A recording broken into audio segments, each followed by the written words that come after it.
नमस्कार दोस्तों, MPN academy में आप सभी का हार्दिक अभिनंदन है। प्रस्तुत है बिहार करंट अफेयर्स। दोस्तों, इस वीडियो में हम लोग अक्टूबर 2022 महीने के बिहार करंट अफेयर्स से संबंधित 30 महत्वपूर्ण मल्टीपल चॉइस क्वेश्चंस को व्याख्या के साथ हल करेंगे। Friends, the English edition of this video, it's PDF with full description in English is available on MPN Academy app. The course name is 68th BPSC Current Affairs course in English. दोस्तों, यदि आपने MPN Academy का Telegram का public page नहीं join किया है तो तुरंत जाके अभी ज्वाइन कीजिए। सर्च कीजिए MPN Academy टेलीग्राम पर, आपको इस प्रकार से लोगो दिख जाएगा। वहां ज्वाइन कीजिए। क्या क्या मिलेगा आपको वहां पर?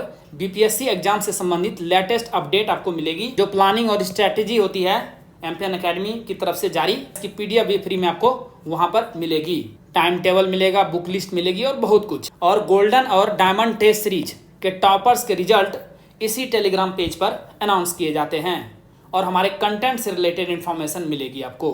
तो इस पेज को जरूर ही ज्वाइन कीजिए। पहला प्रश्न है, बिहार में छत पर बागवानी यानी रूफ टॉप गार्डनिंग योजना की शुरुआत किस जिले से की गई है? सही जवाब है ऑप्शन नंबर बी, पटना से। योजना का मुख्य उद्देश्य शहरी क्षेत्रों में घर के छत पर फल फूल एवं सब्जी को बढ़ावा देना है। देखिए, ये बिहार सरकार कृषि विभाग द्वारा न्यूज़पेपर में ये ऐड दिया गया था। लाभान्वित होने वाले शहर हैं पटना के शहरी क्षेत्र। वैसे व्यक्ति जिनके पास अपना घर हो अथवा अपार्टमेंट में फ्लैट हो अथवा शैक्षणिक संस्थान या किसी भी तरह के अन्य संस्थान जिसके छत पर 300 वर्ग फीट का खुला हुआ स्थान हो, वे इस योजना का लाभ उठा सकते हैं। अनुदान कितना मिलने वाला है? 25,000 यानी 50% इकाई का जितना लागत होगा तथा शेष 25,000 लाभार्थी द्वारा देय होगा और कुल जो लागत होने वाला है वो है 50,000 रुपये का। 26 अक्टूबर से आवेदन प्रारंभ हो गया। वित्तीय वर्ष 2022-23 में राज्य के कितने जिले के 7,841 राजस्व ग्राम को सूखाग्रस्त घोषित किया गया है? सही जवाब है ऑप्शन नंबर सी, 11। राज्य के 11 सूखाग्रस्त जिलों के 96 प्रखंडों के 937 पंचायतों के 7,841 राजस्व ग्रामों एवं इसके अंतर्गत आने वाले सभी गांव टोलों तथा बसावट के सभी प्रभावित परिवारों को 3500 रुपया प्रति परिवार की दर से विशेष सहायता दी जा रही है। तो राज्य के जो 11 सूखा प्रभावित जिले हैं उस जिले का नाम क्या है? गया, औरंगाबाद, नवादा, जहानाबाद, नालंदा, मुंगेर, शेखपुरा, लखीसराय, जमुई, भागलपुर एवं बांका। इन जिलों में वर्षापात में 30% से भी अधिक की कमी रही। किस देश में बनी सबसे छोटी भाप engine Miss Muffet Jamalpur rail कारखाने की धरोहर बन गई है? सही जवाब है option number B, Britain.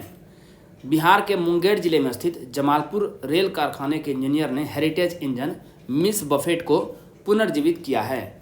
Jamalpur rail कारखाने के इंजीनियर ने 1928 में ब्रिटेन से इंपोर्ट की गई इस भाप इंजन को अपनी मेहनत से फिर से चलने लायक बनाया है और अब यह एक हेरिटेज इंजन बन गई है।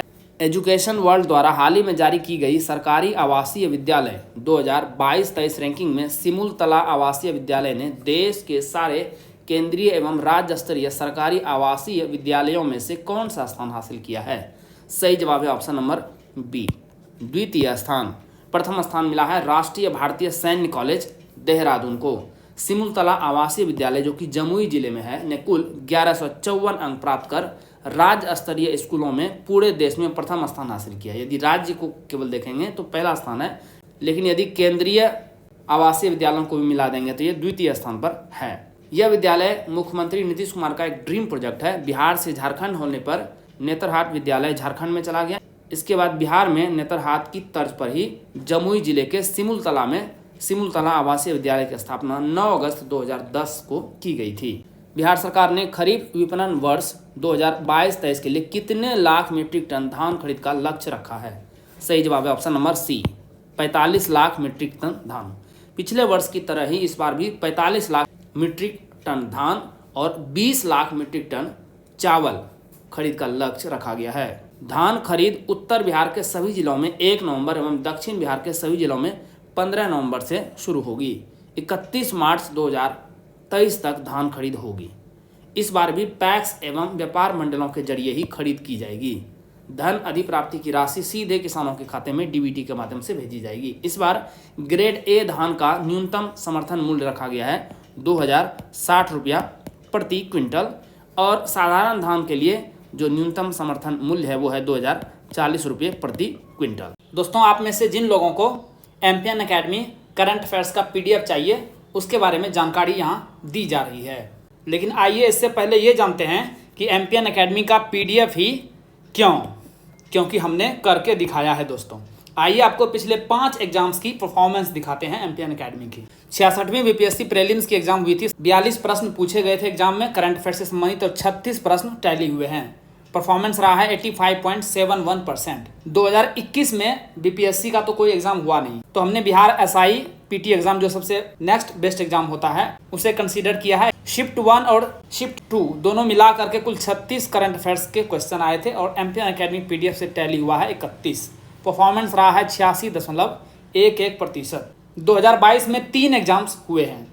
सबसे पहले 8 मई 2022 को हुआ था 67वीं BPSC PT की परीक्षा, जो कि पेपर लीक की वजह से कैंसिल हो गया था। तो उसमें कुल 30 करंट अफेयर्स के क्वेश्चन आए थे और 26 टैली हुआ है एम्पियन एकेडमी PDF से। परफॉर्मेंस रहा है 86.67%। उसके बाद नेक्स्ट एग्जाम हुआ है एक सप्ताह के बाद 15 मई 2022 को BPSC CDPO की PT परीक्षा। उसमें कुल 35 करंट अफेयर्स के क्वेश्चन पूछे गए थे और 30 टैली हुआ है एम्पियन एकेडमी PDF से। परफॉर्मेंस रहा है 85.71%। और 30 सितंबर 2022 को हाल ही में एग्जाम हुआ है 67वीं BPSC प्रारंभिक री परीक्षा 2022।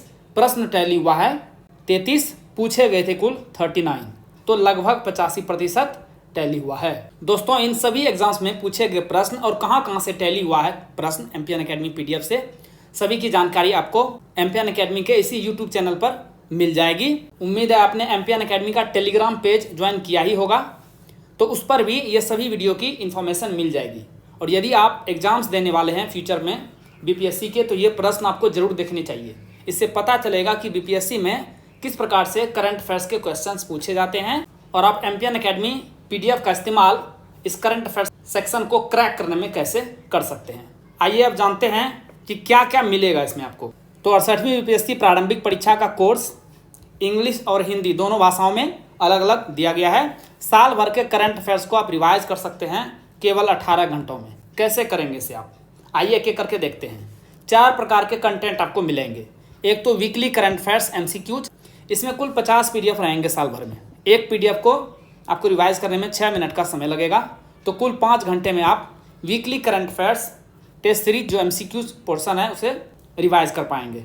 Monthly current affairs short notes 12 महीने का 12 PDF, एक PDF को रिवाइज करने में 30 मिनट्स का अप्रॉक्स समय लगेगा, तो कुल 6 घंटे में इसे भी आप एक बार रिवाइज कर लेंगे। थर्ड टाइप का कंटेंट रहेगा बिहार मंथली करंट अफेयर्स। कुल 14 PDF आपको मिलेंगे, 12 महीने का 12 PDF, एक यूनियन बजट और एक इकोनॉमिक सर्वे। कुल 30 मिनट का समय लगेगा एक PDF को रिवाइज करने में।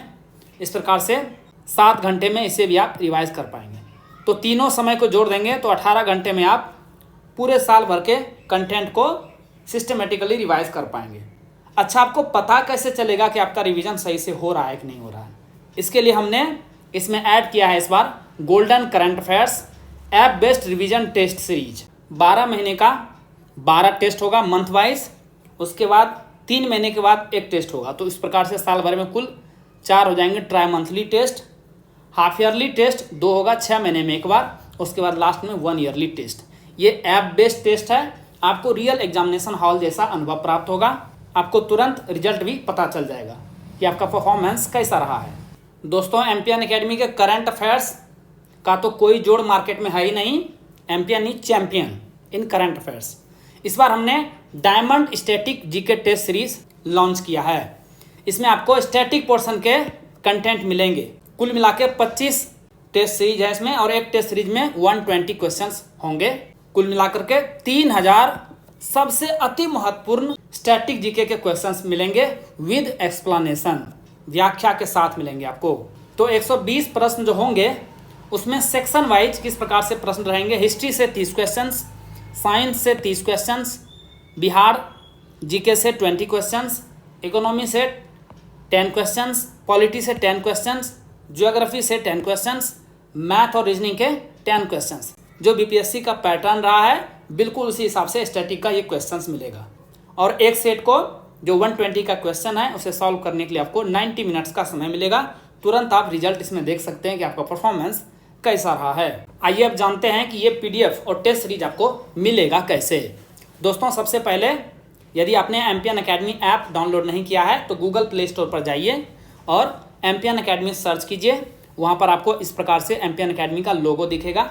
आपको इस वीडियो के डिस्क्रिप्शन बॉक्स और पिन कमेंट सेक्शन में भी एमपीएन एकेडमी ऐप का लिंक मिल जाएगा। जैसे ही ऐप को इंस्टॉल करेंगे आप वहाँ पर चले जाएंगे आप स्टोर सेक्शन में, नीचे स्टोर सेक्शन मिलेगा ऐप के। वहाँ पर जाने के बाद आप कोर्स चुनें। 2 प्रकार के कोर्स उपलब्ध हैं, एक 68वीं बीपीएससी करंट अफेयर्स का कोर्स और एक diamond static GK test series. Hindi और इंग्लिश में अलग अलग कोर्स उपलब्ध है। ध्यान से कोर्स का लैंग्वेज सेलेक्ट करेंगे। हिंदी का कोर्स हिंदी में लिखा रहेगा और इंग्लिश का इंग्लिश में। जैसे ही कोर्स पर क्लिक करेंगे वहाँ पर पेमेंट का लिंक नीचे मिल जाएगा। बहुत ही मामूली शुल्क पर ये सभी सामग्री आपको प्रोवाइड की जा रही है। पेमेंट करते ही आपको कंटेंट सेक्शन में सारी सामग्री उपलब्ध हो जाएगी। कितने साल बंद रहने के बाद बरौनी खाद कारखाना से यूरिया का उत्पादन फिर से शुरू किया गया है? सही जवाब है ऑप्शन नंबर डी, 23 साल। जनवरी 1999 में बरौनी खाद कारखाना बंद हो गया था, जो कि अब 2022 में शुरू हुआ है। हिंदुस्तान उर्वरक रसायन लिमिटेड हर्ल की ओर से उत्पादित यूरिया को डिस्पैच किया गया। प्राकृतिक गैस आधारित इस कारखाना में यूरिया उत्पादन में भूगर्भीय जल के बदले गंगा जल का उपयोग होगा।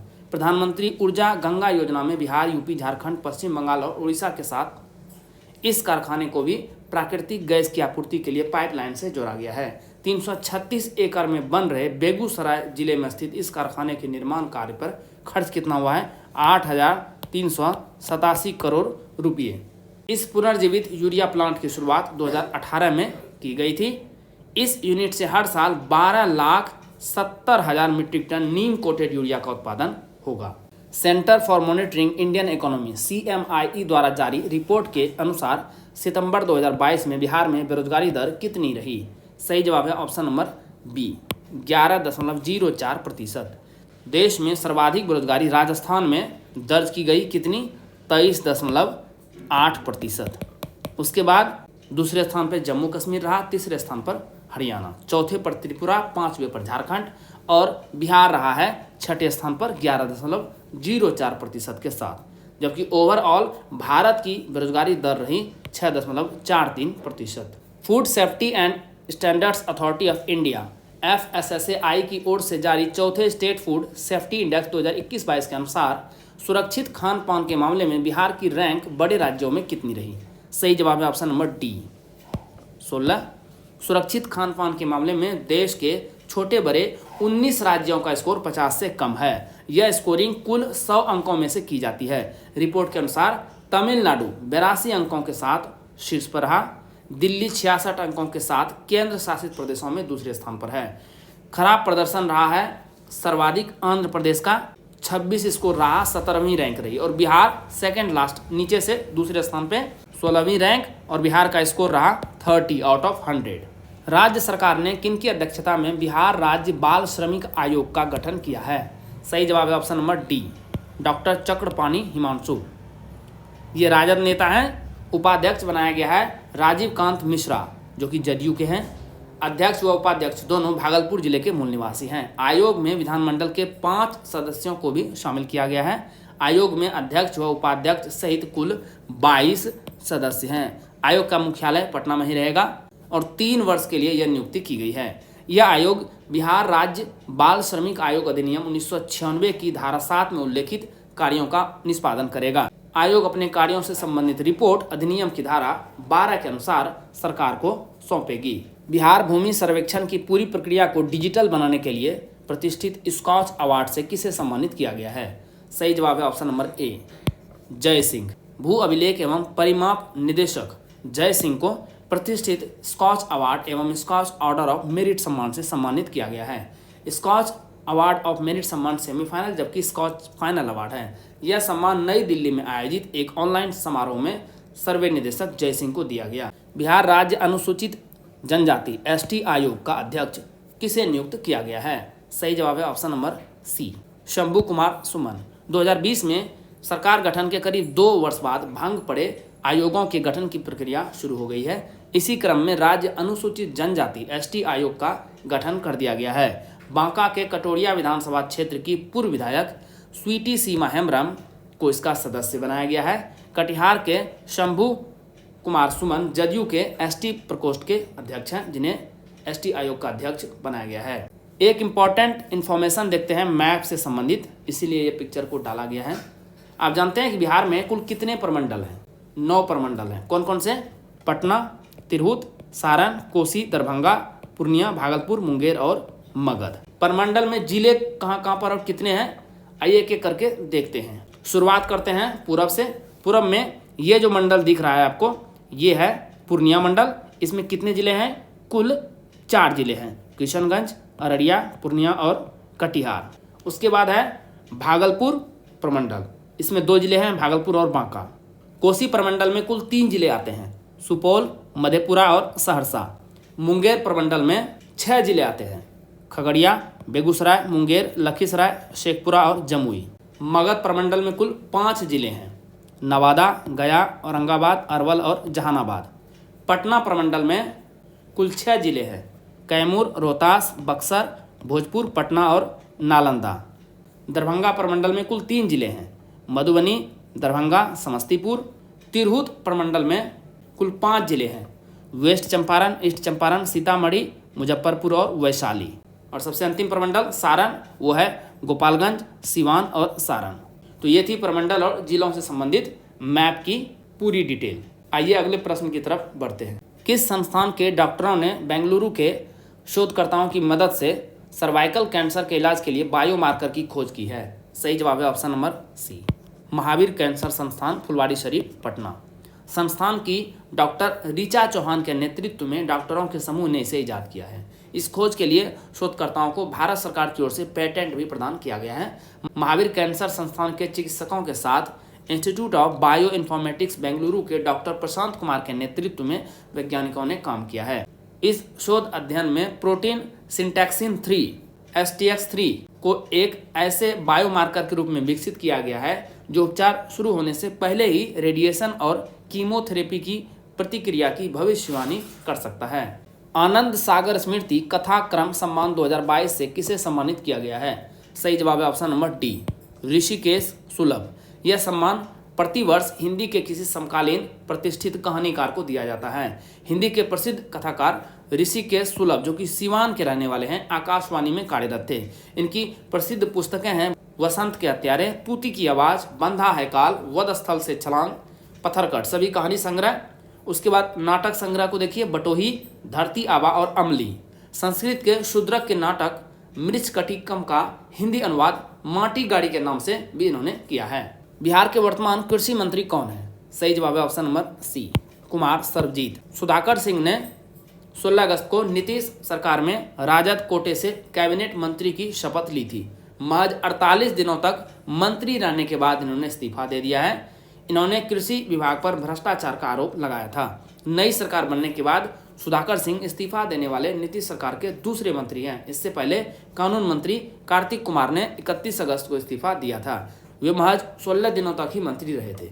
तो पर्यटन मंत्री कुमार सर्वजीत को कृषि मंत्री का दायित्व सौंपा गया है। स्वच्छता ही सेवा अभियान के बेहतरीन संचालन के लिए बिहार को किस पुरस्कार से सम्मानित किया गया है? सही जवाब है ऑप्शन नंबर बी, द्वितीय पुरस्कार।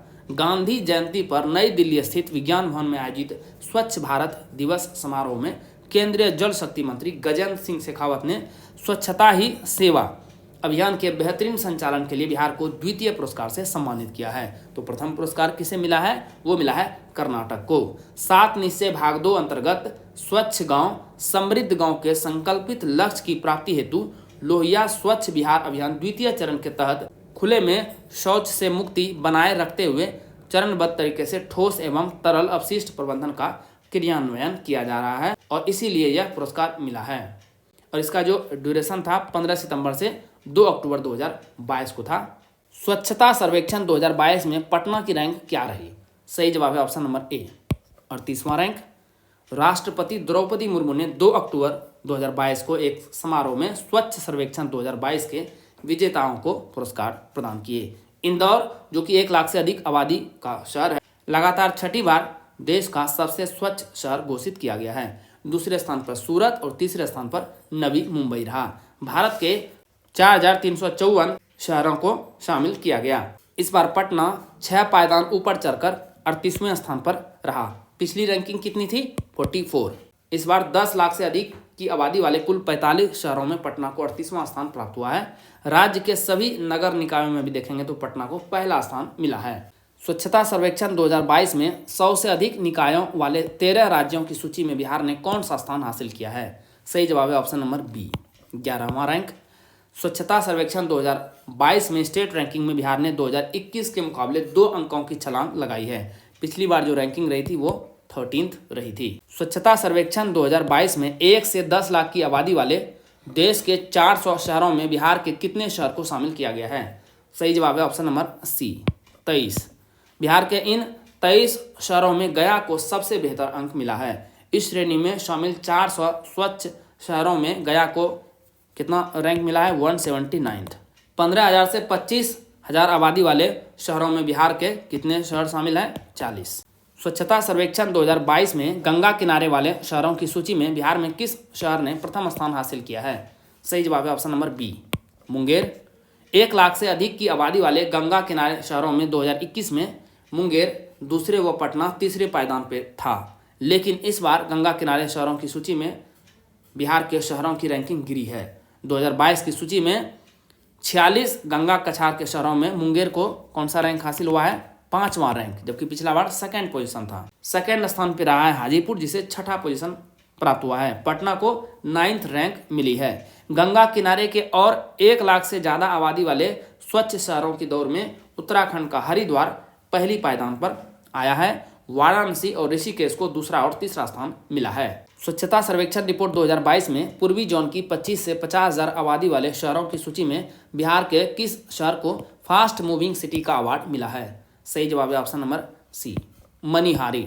बिहार के कटिहार जिले के शहर मनिहारी को स्वच्छता सर्वेक्षण 2022 में तेजी से बढ़ता हुआ शहर चुना गया है। जोनल रैंकिंग में बिहार को मिला एकमात्र फास्ट मूविंग सिटी का यह अवार्ड है। 25,000 से 50,000 आबादी वाले शहरों में बिहार के 37 शहर शामिल हैं। प्रधानमंत्री गति शक्ति नेशनल मास्टर प्लान के तहत बिहार में कितने क्लस्टर बनाए गए हैं? सही जवाब है ऑप्शन नंबर सी, 8। इसके तहत बिहार के जिलों के विकास का रोडमैप तैयार किया गया है। इसके लिए केंद्र सरकार ने सड़क परिवहन और राजमार्ग मंत्रालय को निगरानी करने को कहा है, जिसे शॉर्ट में मोर्थ भी कहते हैं। विभिन्न कैटेगरी के लिए चयनित जिलों में विकास का प्रोजेक्ट नेशनल प्लानिंग ग्रुप यानी NPG तय करेगा। तो 8 क्लस्टर, कौन कौन से क्लस्टर हैं ये सभी के नाम जानते हैं। Defence corridor, electronics manufacturing centres, fishing seafood cluster, mega food parks, national industrial corridor development programme, pharma and medical cluster, special economic zone और 8वां है टेक्सटाइल क्लस्टर। बिहार का निम्न में से कौन सा जिला भारत के आकांक्षी जिले में शामिल नहीं है? सही जवाब है ऑप्शन नंबर सी, समस्तीपुर नहीं है। बिहार के 13 जिले भारत के 124 आकांक्षी जिलों में सूचीबद्ध है। तो 124 आकांक्षी जिले हैं, उसमें से फेज 1 में 115 और फेज 2 में 9 है। और बिहार के सभी 13 जिले फेज 1 के अंतर्गत ही सूचीबद्ध है। तो ये 13 जिले कौन कौन से हैं, नाम जानते हैं। अररिया, औरंगाबाद, बांका, बेगूसराय, गया, जमुई, कटिहार, खगड़िया, मुजफ्फरपुर, नवादा, पूर्णिया, शेखपुरा और सीतामढ़ी। प्रधानमंत्री गति शक्ति नेशनल मास्टर प्लान के तहत टेक्सटाइल्स क्लस्टर में बिहार के कितने जिले को शामिल किया गया है? सही जवाब है ऑप्शन नंबर बी, कुल 2 ही जिले हैं, भागलपुर व गया। बेगूसराय व खगड़िया में मेगा फूड पार्क व फिशिंग सी फूड क्लस्टर बनाया गया है। दरभंगा, मधुबनी, मुजफ्फरपुर व समस्तीपुर में भी फिशिंग क्लस्टर बनाया गया है, जबकि गया में national industrial corridor development programme बनाया गया है। प्रधानमंत्री गति शक्ति नेशनल मास्टर प्लान के तहत बिहार में कितने आदिवासी जिले के विकास का निर्णय लिया गया है? सही जवाब है ऑप्शन नंबर बी, कुल 6 जिले। इनमें कौन कौन से जिले हैं? जमुई, बांका, मुजफ्फरपुर, नवादा, गया और औरंगाबाद। उग्रवाद प्रभावित 16 जिलों कौन कौन से जिले हैं? अरवल, औरंगाबाद, बांका, पूर्वी चंपारण, पश्चिम चंपारण, जमुई, जहानाबाद, कैमूर, लखीसराय, मुंगेर, मुजफ्फरपुर, नालंदा, नवादा, रोहतास और वैशाली का भी रोड मैप बनाया गया है। 36वें राष्ट्रीय खेल 2022 की पदक तालिका में बिहार की रैंक क्या रही? सही जवाब है ऑप्शन नंबर सी, 31वां। गुजरात के 6 शहरों में आयोजित नेशनल गेम्स में उम्मीद के मुताबिक जहां सेना, महाराष्ट्र, हरियाणा सहित कुछ प्रमुख राज्यों का दबदबा रहा, वहीं बिहार की गिनती उन राज्यों में रही जो मुश्किल से 2 कांस्य पदक ही जीत सके। स्थिति यह रही कि अंक तालिका में बिहार का स्थान 31वां रहा। इनसे खराब प्रदर्शन सिर्फ सिक्किम का ही रहा है, जिन्होंने 1 पदक हासिल कर 32वां स्थान हासिल किया। तो सेकेंड लास्ट पोजीशन पे रहा बिहार। बिहार ने 36वें राष्ट्रीय खेल 2022 की किस स्पर्धा में 2 कांस्य पदक जीता है? सही जवाब है ऑप्शन नंबर सी, महिला रग्बी और महिला नेटबॉल। 36वें राष्ट्रीय खेल 2022 की रग्बी स्पर्धा के महिला वर्ग में बिहार ने कांस्य पदक जीता। महिला रग्बी में तीसरे स्थान के लिए हुए मैच में बिहार ने दिल्ली को 14-5 से हराया। इससे पहले नेटबॉल के महिला वर्ग में बिहार ने कांस्य पदक जीता था। तो कुल 2 ही पदक बिहार के नाम आए। एनसीआरबी द्वारा हाल ही में जारी वर्ष 2021 के आंकड़ों के मुताबिक बिहार में महिलाओं के खिलाफ अपराध दर कितनी है? सही जवाब है ऑप्शन नंबर बी, 30.2। अपराध दर का निर्धारण प्रति 1 लाख की आबादी पर घटित घटनाओं से होता है, ध्यान में रखिएगा। तो प्रति 1 लाख की आबादी पर बिहार में जो दर रही है महिलाओं के खिलाफ अपराध की, वो रही है 30.2। बिहार में महिलाओं के विरुद्ध होने वाले अपराध में काफ़ी कमी आई है। महिलाओं के खिलाफ अपराध की राष्ट्रीय दर जहाँ कितनी है 64.5, वहीं बिहार की आधे से भी कम है 30.2। बिहार का स्थान देश में 26वां है। महिलाओं के विरुद्ध अपराध के कुल कांडों की संख्या के लिहाज से देखेंगे तो बिहार का स्थान देश में 9वां है। टॉप पे कौन रहा? उत्तर प्रदेश। प्रधानमंत्री सुरक्षित मातृत्व अभियान के तहत गर्भवती महिलाओं की स्वास्थ्य जांच के मामले में बिहार की रैंक क्या है? सही जवाब है ऑप्शन नंबर बी, दूसरा स्थान। लगातार तीसरी तिमाही में भी दूसरा स्थान बरकरार रखने में कायम रहा है बिहार। तीसरी तिमाही जुलाई से लेकर सितंबर 2022 तक बिहार की 36,700 महिलाओं ने इस योजना का लाभ उठाया, जो दूसरी तिमाही की अपेक्षा 5,236 अधिक है। उत्तर प्रदेश पहले स्थान पे और तीसरे स्थान पर रहा आंध्र प्रदेश। तीसरी तिमाही में भारत में कुल 3 करोड़ से अधिक गर्भवती महिलाएं योजना से लाभान्वित हुई है, जिनमें उत्तर प्रदेश में ही अकेले 1,09,668 महिलाओं का नाम है। राष्ट्रीय जनता दल आरजेडी के राष्ट्रीय अध्यक्ष कौन चुने गए हैं? सही जवाब है option number D, Lalu Prasad Yadav. Rajad राष्ट्रीय अध्यक्ष पद पर लालू प्रसाद की 12वीं बार निर्विरोध निर्वाचित होने की घोषणा नई दिल्ली के तालकटोरा स्टेडियम में आयोजित राजद के राष्ट्रीय परिषद की बैठक में की गई। मौके पर लालू प्रसाद ने बिहार के उप मुख्यमंत्री तेजस्वी यादव को बड़े फैसले लेने का अधिकार दिया है। दोस्तों, जैसा कि बताया गया है, इस वीडियो लेक्चर का PDF और इस वीडियो लेक्चर का इंग्लिश एडिशन और साथ में इंग्लिश में ही फुल डिस्क्रिप्शन के साथ PDF आपको एमपीएन अकेडमी ऐप पर प्राप्त होगा। दोस्तों, इन PDF के सहारे आप इस वीडियो लेक्चर को आसानी से 5 से 6 मिनट में रिवाइज कर पाएंगे, जिससे आपका बहुत सारा समय बचेगा, जिसे आप स्टैटिक पोर्शन पर लगा सकते हैं। This is very very important. दोस्तों, एमपीएन अकेडमी ऐप का लिंक आपको इस वीडियो के डिस्क्रिप्शन बॉक्स और पिन कमेंट सेक्शन में मिल जाएगा।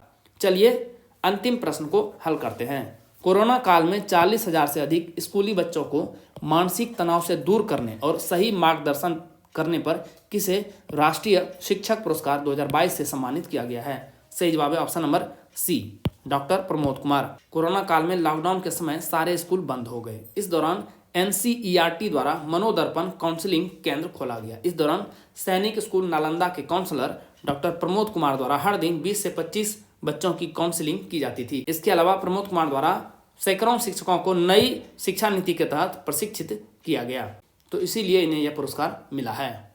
दोस्तों, अक्टूबर 2022 महीने के बिहार करंट अफेयर से संबंधित जितने भी महत्वपूर्ण प्रश्न बन सकते थे, उसे हमने 30 MCQs में शामिल किया है। लेकिन दोस्तों, इनके अलावा भी बहुत सारे ऐसे अतिरिक्त करंट अफेयर्स होते हैं जो उतने इंपॉर्टेंट नहीं होते हैं, लेकिन फिर भी एग्जाम में दिखाई दे जाते हैं। उसी के लिए हमने ये चलते चलते का सेक्शन बनाया है। दोस्तों, ये करंट अफेयर्स आपको वीडियो में नहीं मिलेगा, क्योंकि इससे वीडियो काफ़ी लंबा हो जाएगा। इसे आपको PDF के रूप में प्रोवाइड किया गया है। दोस्तों, इसी के साथ बिहार करंट अफेयर्स के इस संस्करण को समाप्त करने की आपसे अनुमति चाहूँगा। वीडियो देखने के लिए बहुत बहुत धन्यवाद। Thank you very much. मिलते हैं अगले वीडियो में। All the best for your exam preparation.